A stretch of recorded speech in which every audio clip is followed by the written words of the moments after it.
tmur fejn tmur se tara monumenti li jfakru lil dawk li mietu waqt xi taqbida jew oħra. Matul is-seklu 20 kien hemm diversi gwerer, uħud minnhom affettwaw lil Malta wkoll. Għalkemm l-ewwel gwerra dinjija ma kienx daqshekk kiefra, iżda matul it-tieni gwerra dinjija Malta sfat il-mira ta' ħafna attakki mill-ajru li kkaġunaw diffikultà u dbatija għal Maltin u d-difensuri li kienu stazzjonati hawn. Wieħed minn dawn il-monumenti mdaqsa u li jinstab f'wieħed mill-aktar postijiet prominenti li nsibu f'Malta huwa dak magħruf bħala l-Monument tal-Gwerra li hemm il-Furjana, ftit passi qabel ma tidħol il-Belt Valletta. Madwaru jsiru diversi funzjonijiet uffiċjali li jfakru l-mejtin tal-gwerer passati. Iżda dan il-monument twaqqaf qabel it-tieni gwerra dinjija. Minħabba dan id-dettall, dan il-mafkar kellu diversi tibdil wara tmiem ta' din il-gwerra.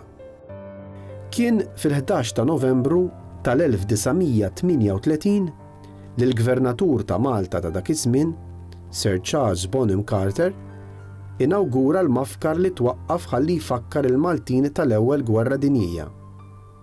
Intażlet dik id-data minħabba l-11 ta' Novembru huwa l-jum li jfakkar lil dawk li mietu matul il-gwerer, sa dak iż-żmien tal-ewwel gwerra. Kien Monsinjur Apa Bologna li birek il-mafkar u dan kien qed jirrappreżenta lill-Arċisqof ta' Malta. Id-disin tal-mafkar sar minn Louis Naudi. Dan l-artist Malti kien aktar magħruf bħala pittur u restawratur, iżda kien għamel xi disinji għal diversi affarijiet oħra.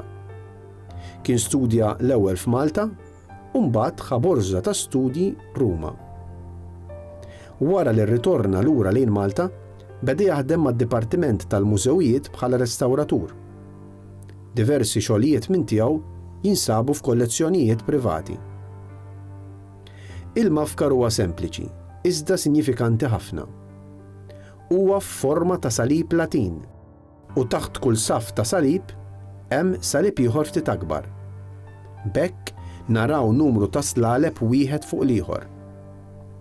Dan id-disin jirrepeti ruħu fuq l-erba' faċċati tal-mafkar. L-idea oriġinali kienet li jkollu għoli ta' 70 pied, jew aktar minn 60 metru. Iżda dan ġie mnaqqas għal madwar 46 metru għoli. Ma' tmiem tat-tieni gwerra dinjija dan il-monument inħatt u fis-sena 1954 reġa' nbena mill-ġdid fil-post fejn qiegħed illum. Dan seħħ minħabba li nħass il-bżonn li jkun aktar allinjat ma' Triq Sant'Anna. Ġie wkoll iddedikat lil dawk kollha li mietu fit-tieni gwerra dinjija wkoll.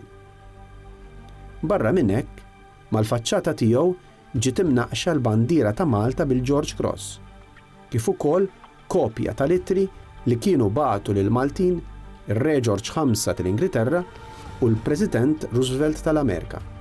Illum dan il-monument tal-gwerra ifakkar il-mejtin ta' matul iż-żewġ gwerer kbar, kif ukoll dawk li mietu fid-diviża ta' pajjiżhom.